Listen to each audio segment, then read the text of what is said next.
Odilonyiru maka odilonye azu oyima gwago nginya bezi oyima kama gwagi no bajo imali fomu ige melu mmadu ibe meli akodi ndu kofu n'anya ogemelu onye nwụla nwụ naluni n'onye nwụla nwa denye kene onwere ofu ndụmọdụ nnenye ndị oyimuo maka ife ịtọka na-akpata ị na-akpa ego ị na-akpa udo ị na-akpa mmadụ n'ụwa maka onwelu mmadụ konye nwere ego ọ bụ na ị nwegodo 1 bilion naira ma gị enwere udo eziokwu niile n'ọkụ na ego ịbada ego udo sọ Chukwu na-enye udo mkpụrụ obi ọ dị ebube ọ bụrụ maka ụmụ Igbo ndị chọrọ ego oyibo wee jebe obodo oyibo wee lụzie obodo oyibo gbaba mbọ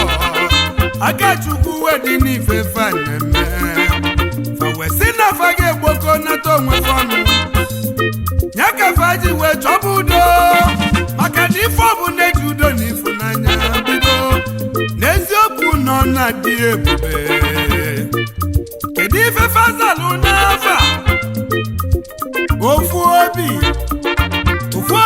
Equal Rights Social Club worldwide ma South Africa ka ije South Africa n'obodo Mandela ka ikene ndị ofu obi Equal Rights Equal Rights Social Club na South African branch fakanye Equal Rights Unity Equal Rights Unity Equal Rights Peace and Progress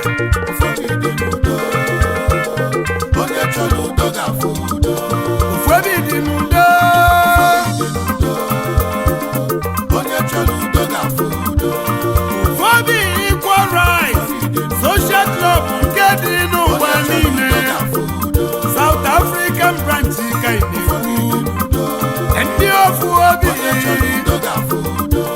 nwere ife ka udo onye nwere udo nwere ife niile n'ụwa ofu obi Equal Rights ife onye zalụ kibia naza ife onye zalụ kibia naza ndị ofu obi ndị bi na Mandela ụmụ Igbo ndị aka Chukwu dị n'arụ ụfọdụ odogwu ụfọdụ dị n'udo onye na-ewe iwe wezi na ụfọdụ akwụrụ udo udo n'ọganiru kafe ji eze ụfọdụ dị n'udo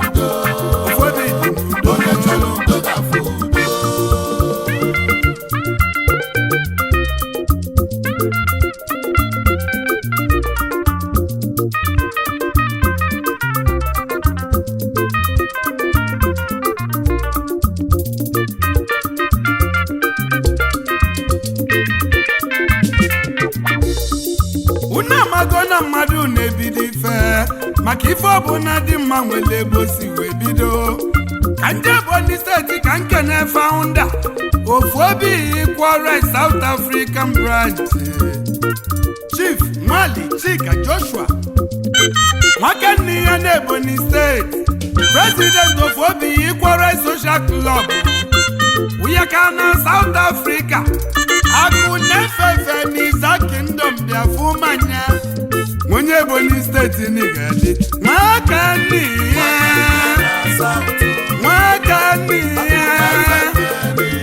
onye Ebonyi steeti odogwu akụ na-efefe number 1 citizen ofu obi Equal Rights Social Club South African branch kenelu mobele mwagi Nwali Destiny ife melu ma N'iza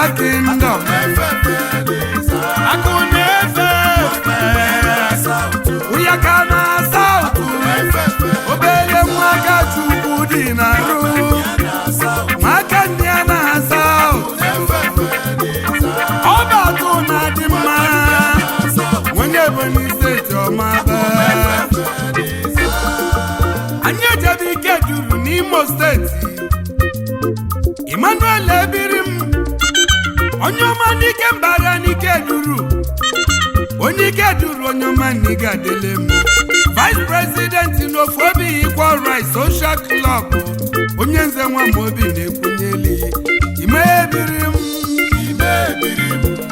onye ike duru onye ọma n'ike duru n'Imo steeti ike mbara ka isi eje ezi nwa ebiri m onye ọma n'ike Francis Okenwankwọ ezi afọ ka ego n'Iza North Honorable Secretary n'Equal Rights Odogwu onye nze nwa m obi na-agbaghị ezi afọ ka ego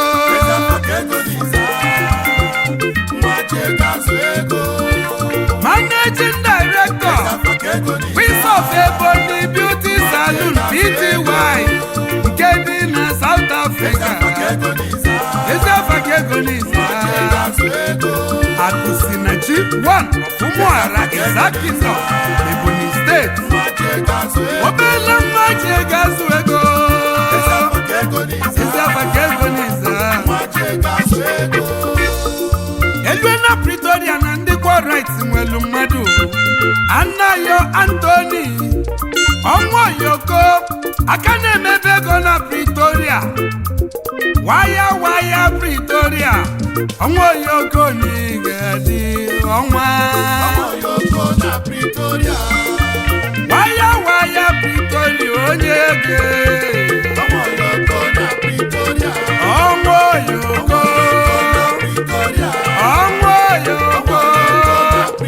aka na-emebe ego Ọnwụọyoko n'igadi anyị ejebe na Mbaitolu Fidelis Ọnụọra Ojichukwu eje n'Ụmụeze ala ọtọ n'Ọchịọgwa na Mbaitolu Local Government Ojichukwu eje onye ego Ojichukwu eje na South Financial Secretary ezi mmasị Ụmụeze ala ọtọ n'Ochi n'Ọgwa na Mbaitolu onye ọma n'Igede Ojichukwu eje na South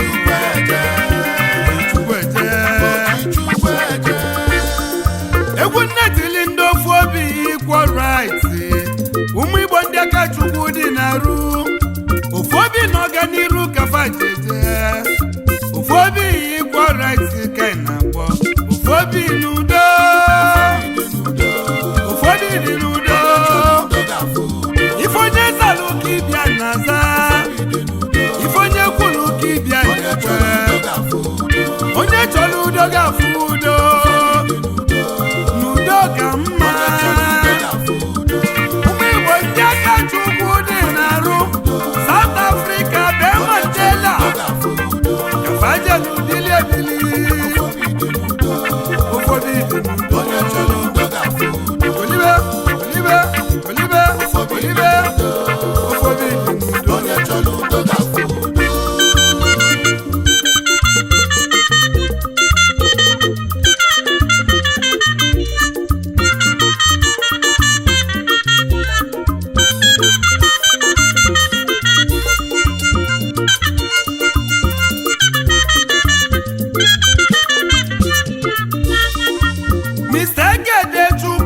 Silas Provost to Equal Rights Ezeomogo one of Ekendiagu Nefium Local Government in Ebonyi State Tony Ezeomogo Anje Nobele Mwagi Enge Dechi Dedu Ezeomogo Obotobo Mwani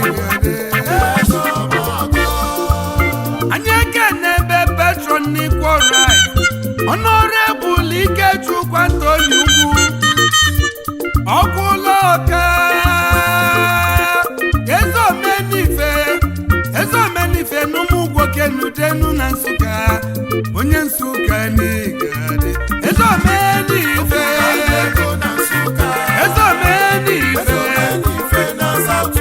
ị ga-abụ onye ego okwu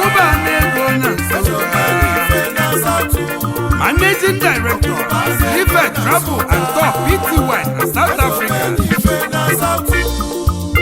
Barrister Nwobi Ikechukwu Smart, Senior Advocate of High Court of South Africa. Iba Mankizizi na South Africa. Legal Advisor n'Equal Rights Social Club. Obotobo nwa Mobi n'Ogidi na-ekwuneli. Anyị ejebe Ozubulu na-ekwusigo. Chief Maxwell Izumba, agba ego nkịtị nkizizi n'Ozubulu. Osisi ọma pụrụ na Lomani ga-adịlị m. Ọnị agba ego. Agba ego na nke bụ Petro. Fobi Equal Rights na South Africa. Agba ego nkịtị ọ na-ezuzughalị. Onye Ozubulu na-ekwusigo. Agba ego nkịtị onye Ozubulu onye ego. Onye eze nwa Mobi ejebe n'Izo Kingdom. Mr. Elomemeka Nwachimereze n'Izo Kingdom. Mezaya ndị Izo Ojimotemogo na-ekene m ihe ekene. Emebe ife ego na South Africa. Emebe ife ego Mezaya ndị Izo kenelu m ụlọ nọ gị.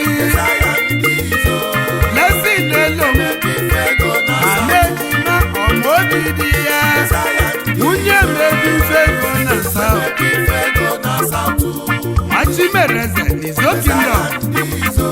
Mezaya ndị Izo. Chief Onyedika Chi John Urama, Ikoya nke izizi n'Enugwu Ezike. CEO Skaters Multi Global Nigeria Limited. Onye nwere ego n'Igadi. Onye Enugwu Ezike ezi oyi onye nze.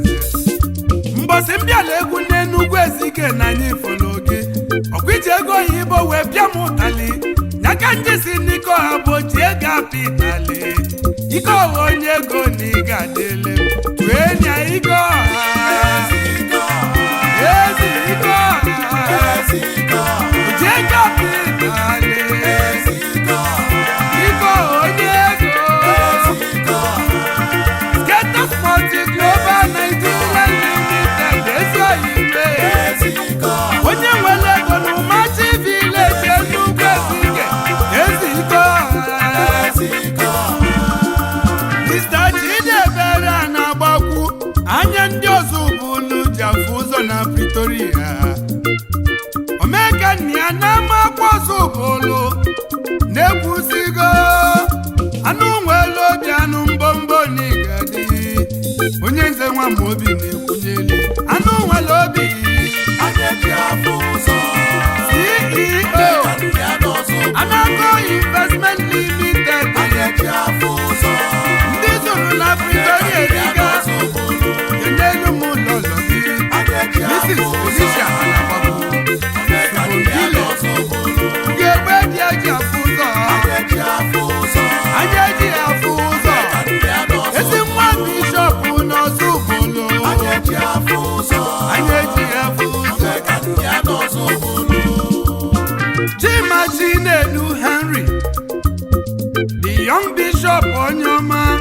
Mmili na-ezolora n'Ebonyi Steeti n'Igadi. Mmili na-ezolora. CEO Edu Davis Mpatodogwu. Atọ n'Ebonyi Steeti. Mmili na-ezolora n'Iza. Mmili onye ego.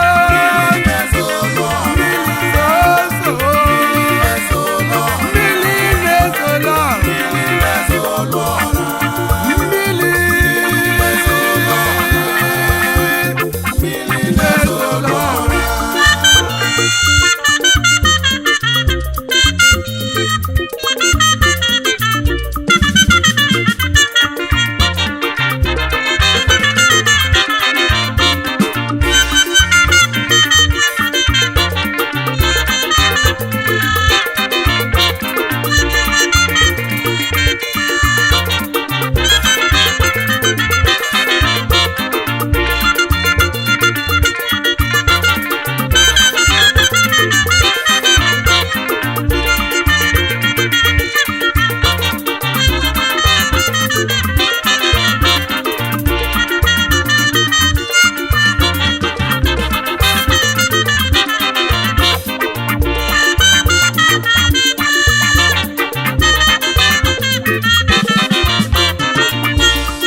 kwuo n'ofu obi dị n'ụwa niile ma South African branch ka na-ekwu ofu obi ndị ego ofu obi dị n'udo onye chọrọ udo ga-afụ udo equal right na South Africa ofu obi dị n'udo Igwe Christopher Ọkwadike one of Ebonyi State enelu m Ojugo nwanyị